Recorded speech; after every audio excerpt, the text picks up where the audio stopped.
नमस्कार, मैं अशोक कुमार पांडे और स्वागत है आपका टीसीएच पर। ऐसा लगता है कि मोदी जी की प्लानिंग को मोदी जी के लोग ही सक्सेसफुल नहीं होने देंगे। मोदी जी बेचारे चाइना से लौटे, आंसू आंसू बहाया, बड़े दुखी होकर कहा कि मेरी मां के बारे में अपशब्द कहा गया। अब वो अपशब्द किसने कहा आप जानते हैं, आप अच्छी तरह से जानते हैं कि जहां से वो गाली दी गई वहां ना राहुल गांधी थे ना तेजस्वी थे। बिना मतलब का ये विक्टिम कार्ड खेलने की कोशिश की गई, उसका कोई खास असर भी नहीं हुआ। लेकिन आज बिहार में बंद की बात हुई। अब आप देखिए, एक तरफ मोदी जी कहते हैं महिला का अपमान किया देश की मां, और दूसरी तरफ कांग्रेस की प्रवक्ता रागिनी नायक के साथ लाइव डिबेट में गौरव भाटिया, जो भारतीय जनता पार्टी के प्रवक्ता हैं, वो घटिया शब्दों का इस्तेमाल करते हैं, शूर्पणखा और जाने क्या क्या कहते हैं गौरव भाटिया। तो मोदी जी की महिला का सम्मान वाली बात जो है, मोदी जी की माता के सम्मान वाली बात जो है, वो गौरव भाटिया ही गायब कर देते हैं। और जो बचा कुचा था वो जमीन पर बिल्कुल साफ साफ दिखा देते हैं भारतीय जनता पार्टी के कार्यकर्ता। अब आप सोचिए, बंद इन लोगों ने आह्वान किया था 12 बजे तक का। अब एक महिला को प्रसव पीड़ा शुरू हो गई, गर्भवती महिला थी, दर्द शुरू हो गया। अब वो इनके जाम के हिसाब से तो होगा नहीं, और इन लोगों ने उस महिला को भी रोकने की कोशिश की। जिस गाड़ी से वो महिला जा रही थी, गर्भवती महिला जा रही थी, उनको रोकने की कोशिश की गई। यहां तक कहा गया कि जो ड्राइवर है वो आरजेडी का है, क्योंकि ये खास जाति का है। तो आप सोचिए, महिला के और माता के सम्मान की बात कर रहे हैं, लेकिन एक महिला जो मां बनने वाली है, जिसको प्रसव पीड़ा हो रही है, जिसका तुरंत अस्पताल में पहुंचना बेहद जरूरी है, उस औरत की गाड़ी को रोककर बता रहे हैं कि भारतीय जनता पार्टी वाले असल में मां का सम्मान कितना करते हैं। और इतना ही नहीं है, बिहार में जहानाबाद में भी बंद था। एक शिक्षिका स्कूल जा रही थी, और जब स्कूल जा रही थी और रास्ते में इन लोगों ने बंद लगाया हुआ था, तो जाहिर तौर पर उन्होंने कहा कि भाई मुझे स्कूल जाने दो, बच्चों की पढ़ाई जरूरी है, मेरा स्कूल पहुंचना जरूरी है। तो बीजेपी की महिला कार्यकर्ताओं ने उनके साथ धक्का मुक्की की। यानी एक शिक्षिका जो खुद महिला है और जो स्कूल जाना चाहती है, क्योंकि बच्चे पढ़ने आ गए होंगे, बच्चों को पढ़ाना है, इनके बंद को नहीं मानती है, उसके साथ धक्का मुक्की की जाती है। और सिर्फ इतना ही नहीं है, एक बच्ची का एग्जाम है, यहां भी महिला का ही मामला है। एक बिटिया का एग्जाम है, उसको एग्जाम देने जाना है, और इनके बंद में जो है उसको रोका जा रहा है, उसके साथ बदतमीजी की जा रही है। अब सोचिए, नरेंद्र मोदी जी जब जाते हैं तो अक्सर क्या होता है कि कोई एम्बुलेंस आ रही होती है, उसको रास्ता दे दिया जाता है और वो नेशनल न्यूज बन जाती है। सारे गोदी मीडिया चैनल चलाते हैं कि देखिए मोदी जी कितने महान हैं कि उन्होंने एम्बुलेंस को जाने की जगह दी। लेकिन उन्हीं मोदी जी के लिए जो बिहार में बंद हो रहा है, उसमें एक गर्भवती महिला को नहीं जाने दिया जाता है। एक बाद में उसको जाने दिया गया, लेकिन रोकने की कोशिश की जाती है। जब एक पत्रकार ने इसको हाईलाइट किया, वीडियो आ गया, सब तमाशा हो गया, तब उसको जाने दिया गया, लेकिन रोकने की कोशिश की गई। एक महिला शिक्षक अपने बच्चों को पढ़ाने जाना चाहती है, उसको रोक दिया जाता है। और एग्जाम देने एक लड़की जाना चाहती है, उसको रोक दिया जाता है। ये बताएं, इनकी सरकार है, एग्जाम एक दिन टलवा दिया होता। एग्जाम हो रहा है और आप बच्ची को जाने नहीं देंगे, उसके कैरियर पर जो असर पड़ेगा वो कौन चुकाएगा? बंद होता है वॉलंटरी। आपने बंद की अपील की, जिसको मानना है माने, जिसको नहीं मानना है ना माने। तब उस बंद का कोई मतलब होता है जब जनता अपने आप दरवाजा बंद कर लेती है, जब जनता अपने आप दुकानें बंद कर देती है, जब जनता अपने आप सड़क पर नहीं निकलती है, तो उस बंद को सफल बंद कहा जाता है। गुंडई करके, वो भी वहां जहां आपकी अपनी सरकार है, अपनी पुलिस है, गुंडई करके अगर आपने 4 घंटा बंद करा लिया तो कौन सा तीर छोड़ दिया? साफ साफ समझ में आ गया कि मोदी जी की जो अपील है, मोदी जी का जो विक्टिम कार्ड खेलने का प्लान है, वो बिहार में पूरी तरह से असफल हो चुका है। बिहार की जनता बिल्कुल इस बात को समझ रही है कि ये सब वोट चोरी के मुद्दे को बहकाने के लिए, राहुल तेजस्वी की यात्रा का जो असर पड़ा है उसको मीडिया में बहकाने के लिए, मीडिया पर नया एक तमाशा खड़ा करने के लिए, ताकि ये लोग बैठकर 2-4 दिन बहस कर सकें कि मोदी जी की माता जी का अपमान हो गया, ये सारा तमाशा किया गया है। जनता इस बात को अच्छी तरह से समझ रही है। जनता ये भी पूछ रही है कि भाई मोदी की माताजी देश की माताजी हैं। बहुत अच्छी बात है, बिल्कुल देश की माताजी हैं। देश में जितनी माताएं हैं, मेरी मां हो, आपकी मां हो, किसी की भी मां जो है, राहुल गांधी की मां सोनिया गांधी भी पूरे देश की माता हैं। तो फिर यह बंद बिहार में ही क्यों हो रहा है? पूरे देश में क्यों नहीं बंद हो रहा है? अरे भाई सीधा जवाब है, बिहार में चुनाव है। बिहार में चुनाव है तो हमारे मोदी जी भोजपुरी भी बोल देंगे। बिहार में चुनाव है तो बिहार में बंद भी हो जाएगा। बिहार में चुनाव है तो अब बिहार के विकास की चिंता भी हो जाएगी। 11 साल से विकास नहीं कर पाए, दोनों जगह सरकार होने के बावजूद अब विकास की चिंता हो जाएगी। और जहां चुनाव नहीं है, जहां विपक्ष की सरकार है, चाहे वो पंजाब हो, चाहे हिमाचल हो, चाहे जम्मू कश्मीर हो, वहां बाढ़ में कितने भी लोग डूब जाएं, कितने भी लोग मर जाएं, नरेंद्र मोदी जी का एक बयान नहीं आएगा। याद है ना जब पंजाब में चुनाव था, कैसे पगड़ी वगड़ी बांध के पहुंच गए थे, कैसे गुरुद्वारे में कड़ाहा चला रहे थे, सब कुछ कर रहे थे, क्योंकि पंजाब में चुनाव था। बंगाल में चुनाव होगा तो दाढ़ी बढ़ा लेंगे रविन्द्रनाथ टैगोर जैसी। साउथ में चुनाव होगा तो साउथ इंडियन बन जाएंगे, कह देंगे यहां से मेरा बहुत पुराना नाता है। और चुनाव खत्म होता है, नाता खत्म हो जाता है। तो खैर, ये विक्टिम कार्ड जो खेलने की कोशिश की गई थी वो तो पूरी तरह से फेल हो गई। मुझे नहीं लगता है कि रोने को और मुद्दा बना पाएंगे ये, क्योंकि देखिए कोई फिल्म भी जब बनती है ना, कई बार बहुत हिट फिल्में आती हैं। एक फिल्म आई, बहुत हिट हो गई, अब उसके बाद कई लोग उसी कहानी की नकल करके और फिल्में बनाते हैं, वो 100% फ्लॉप होती हैं। अब मोदी जी ये विक्टिम कार्ड वाला खेल इतनी बार खेल चुके हैं, इतनी बार आंसू बहा चुके हैं कि जनता अब सवाल करने लगी है कि भैया 11 साल का शासन है, विकास उकास करो, महंगाई कम करो, कुछ और करो। ये रोना गाना, गरीबी का गाना कब तक चलता रहेगा? एक तरफ फोटो आएगी, ग्रीन ग्रास में बैठे हुए हैं, 3 पत्रिकाएं उल्टी पलटी हैं, एप्पल का कंप्यूटर रखा है, एक किताब पढ़ रहे हैं, अय्याशी और बिल्कुल दुनिया में जितनी शान और शौकत होती है एक तरफ सब दिखाई देगी, और दूसरी तरफ कहोगे हम बड़े गरीब हैं, हम बड़े गरीब हैं। कौन सुनेगा? मैं 50 लाख की कार से उतरूं और उसके बाद कहना शुरू करूं मैं तो बड़े गरीब घर में पला, तो लोग कहेंगे भाई जब पले तब पले, अब तो 50 लाख की कार में चल रहे हो, अब तो आज की बात कर लो। तो इसीलिए फटाफट जो जीएसटी में कमी करके उसको दिवाली गिफ्ट कहा जा रहा था, अभी ला दिया गया, ताकि वोट चोरी का जो मामला है जिससे बिहार में काफी असर पड़ा है, उसको कैसे भी ठंडा किया जा सके। अब आप देखिए जीएसटी का भी मसला। जीएसटी में कुल मिला जुला के किया क्या गया? केवल 2 स्लैब बनाया गया, 5% और 18% का। बहुत सारी चीजें जिनमें 18% से ज्यादा जीएसटी थी, 28% जीएसटी थी, उसको 18 में लाया गया। कई को 5% से पे लाया गया और कहा गया कि नवरात्रि के पहले दिन 22 तारीख को ये सब लागू होंगी। और कहा गया जनता को बहुत सारा फायदा दिया जा रहा है, महंगाई कम होगी। पहले तो यह देखना होगा कि महंगाई वाकई कम होती है या दाम बढ़ा के उसी में एडजस्ट कर लेते हैं हमारे जो प्रोड्यूसर्स हैं, ये तो पहले देखना पड़ेगा।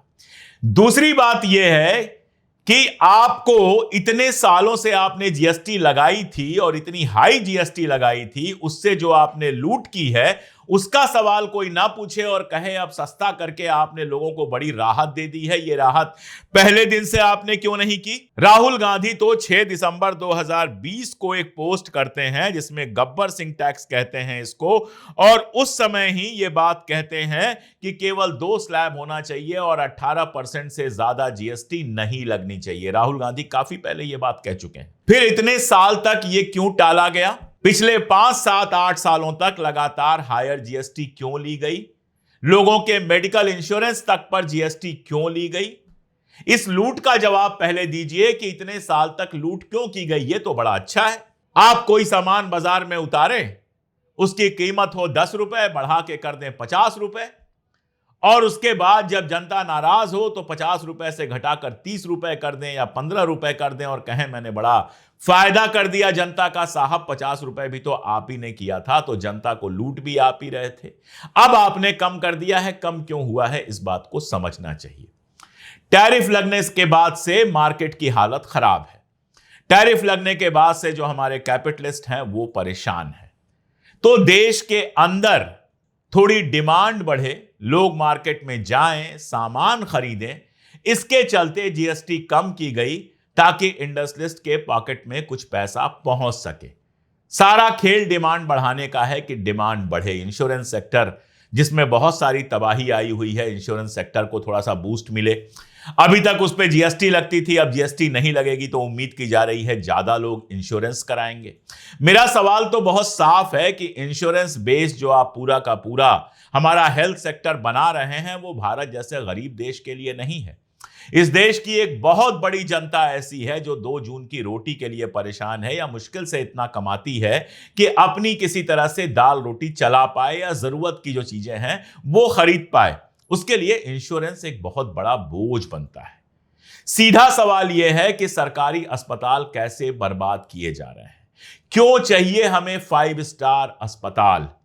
क्यों ऐसे हॉस्पिटल चाहिए जहां जाइए और जरा सा इलाज करा के लौटिए तो लाख रुपए का बिल बन जाए? ऐसे हॉस्पिटल आखिर क्यों चाहिए? क्यों नहीं सरकारी अस्पतालों को मजबूत किया जा सकता है? जो लोग कम कमाते हैं, जिनकी इनकम कम है, उनको सस्ता इलाज दिया जा सकता है ताकि इंश्योरेंस की जरूरत ही ना पड़े।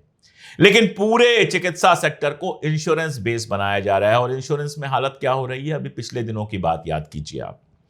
कई सारे हॉस्पिटल्स ने कह दिया कि इंश्योरेंस है आपका, बहुत अच्छी बात है, लेकिन आपको हमारे यहां कैश पेमेंट करना पड़ेगा, उसके बाद अपनी इंश्योरेंस कंपनी से आप रीइंबर्स करा लीजिए। अब आप सोचिए, किसी ने इंश्योरेंस कराया, हर साल जो है 50,000 रुपए जो है इंश्योरेंस भरा, और 10वें साल में जब वो बीमार पड़ा तो हॉस्पिटल कहता है कि 10 लाख का बिल पहले आप कैश दे दीजिए और उसके बाद जाइए इंश्योरेंस से रीइंबर्स कराइए। उसने कर्जा वर्जा लेके कैसे भी 10 लाख का बिल दे दिया। अब वो गया रीइंबर्स कराने, और जब रीइंबर्स कराने गया तो 10 लाख के बदले उसको 2 लाख रुपए ही मिला। बताइए क्या फायदा है? जितना वो इंश्योरेंस भर चुका, उसके बावजूद, इंश्योरेंस तो इसीलिए भरा था ना कि हॉस्पिटल में कभी जाना पड़े तो पॉकेट से पैसा नहीं लगेगा, उसके बावजूद उसको पॉकेट से पैसा देना पड़ा और रीइंबर्स में उसको काफी कम पैसे मिले। बताइए इसकी जिम्मेदारी कौन लेगा? सरकार लेगी या कोई और लेगा? या आम आदमी फिर इंश्योरेंस कंपनी के खिलाफ मुकदमा लड़ेगा और बरसों लड़ता रहेगा, उसके बाद पता नहीं कुछ मिलेगा या नहीं मिलेगा। तो पूरे देश को लूट का अड्डा आपने बना दिया और उसके बाद कह रहे हैं कि इंश्योरेंस पे हमने जीएसटी खत्म कर दिया। सवाल तो यह भी पूछना चाहिए कि पेट्रोल और डीजल को आखिर आप जीएसटी के दायरे में क्यों नहीं ला रहे हैं?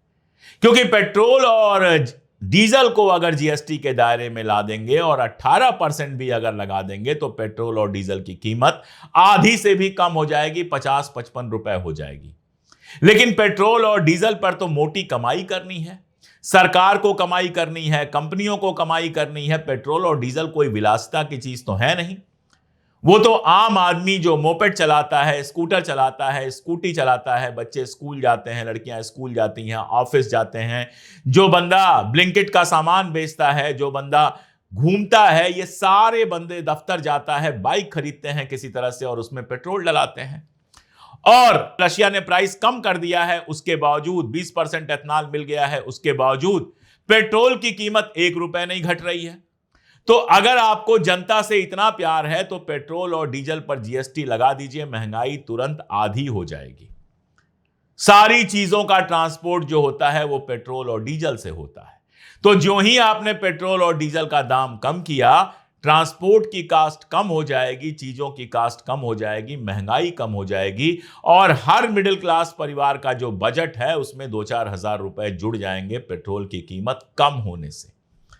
लेकिन पेट्रोल डीजल पर जीएसटी नहीं लगाएंगे क्योंकि पेट्रोल डीजल से लूट करनी है। सवाल यह बनता है, ये बंद के चक्कर में, मां की गाली के चक्कर में, कभी किसी चक्कर में इस देश को लगातार बहलाया और फुसलाया जाता है, बेवकूफ बनाया जाता है। अभी गडकरी साहब ने कहा था कि वही नेता सबसे ज्यादा सफल होता है जो लोगों को बेवकूफ बना पाता है। कम से कम भारतीय जनता पार्टी इसको जानती बहुत कायदे से है। गडकरी साहब खुद महान आदमी हैं। 20% एथनॉल का रूल ला दिया, पता चला उनका बेटा जो कंपनी ओन करता है वो एथनॉल प्रोड्यूस करती है, उसकी इनकम सैकड़ों गुना बढ़ गई।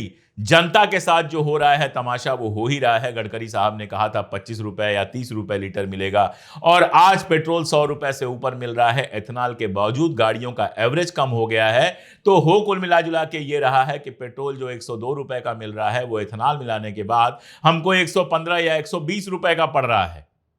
क्योंकि हमारी गाड़ियों का एवरेज कम हो गया है। तो उसके बाद बात की गई, बड़े बड़े हाईवे बना दिए गए, इतना टॉल कि आप देते देते थक जाते हैं। तो बेवकूफ तो गडकरी जी भी बना रहे हैं, लेकिन गडकरी जी अकेले नहीं हैं, पूरी सरकार बेवकूफ बनाने पर लगी हुई है। इस हद तक बेवकूफ बना रही है कि धर्म के चक्कर में लोग न अपनी रोटी के बारे में सोच रहे हैं, न ये सवाल पूछ पा रहे हैं कि आज देश में जब इतनी भयानक बाढ़ आई हुई है तो सरकार क्या कर रही है। अफगानिस्तान को सरकार जो तुरंत राहत भेज देती है, वही राहत पंजाब में या जम्मू कश्मीर के लोगों को या हिमाचल में क्यों नहीं पहुंच पा रही है। जनता जब दिन रात धर्म धर्म धर्म में लगी रहेगी, जब दिन रात किसी अब्दुल को टाइट करना होगा, किसी को कुछ करना होगा, किसी को कुछ करना होगा। एक और घटना बता देता हूं। निशिकांत दुबे जी आप जानते हैं। निशिकांत दुबे जी ने एक ट्वीट किया और ट्वीट में बताया कि एक हिंदू लड़के ने उनको धमकी दी थी। दरअसल मुस्लिम नाम से एक हिंदू लड़के ने उनको जान से मारने की धमकी दी थी। जब पुलिस ने जांच किया तो पता चला कि मुस्लिम लड़के का नाम इस्तेमाल किया गया था, लेकिन धमकी एक हिंदू लड़के ने दी थी और उस चक्कर में मुस्लिम लड़के को फंसाने की कोशिश की थी। वो तो जांच हुई, किस्मत अच्छी थी कि सही आदमी सामने आ गया, और जब सही आदमी सामने आ गया 10,000 रुपए का जुर्माना और ऐसा फिर कभी नहीं करोगे कहकर छोड़ दिया गया। अगर मुस्लिम लड़का वाकई जिम्मेदार होता तो उसको आतंकवादी बना दिया गया होता। और कितने किस्से सुनाए आप इस देश में बेवकूफ बनाने के। आपको अच्छी तरह से याद है कि कोविड का टाइम था और दिल्ली में किस तरह से जमात को और बाकी सबको जिम्मेदार ठहराया गया, क्या क्या तमाशा हुआ था। जांच में तो पहले ही वो छूट गए थे कि कोविड फैलाने में उनका कोई रोल नहीं था, और अब पुलिस का कहना है कि उनके भाषण में भी कोई ऐसी चीज नहीं थी जो उकसाने वाली हो।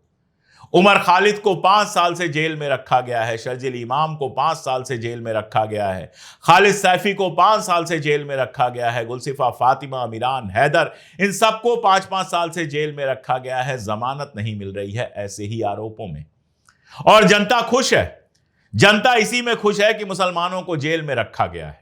जनता ये नहीं समझ पा रही है कि आपके घर को खुला जेल बना दिया गया है। जनता ये नहीं समझ पा रही है कि गाली और धर्म और जाति इन सब में फंसा कर कैसे आपके पॉकेट को खाली करा लिया गया है। जनता ये सवाल ही नहीं पूछ पा रही है कि इतना सारा टैक्स लेने के बावजूद सरकार हमारे लिए क्या कर रही है। और जब तक जनता ये सवाल नहीं पूछेगी, जब तक जनता इस तरह से बेवकूफ बनती रहेगी, तब तक मोदी जी की मां की गाली का मुद्दा बनता रहेगा। हालांकि बिहार की जनता जिस तरह का आज विजुअल्स आए हैं, जिस तरह की आज घटनाएं हुई हैं, साफ समझ में आ रहा है कि अब इस तरह के तमाशे को अच्छी तरह से पहचान रही है। अब ये चुनाव में कितना फलीभूत होगा, चुनाव के रिजल्ट पर इसका कितना असर होगा, ये तो देखने वाली बात होगी। आज के लिए इतना ही, बहुत शुक्रिया।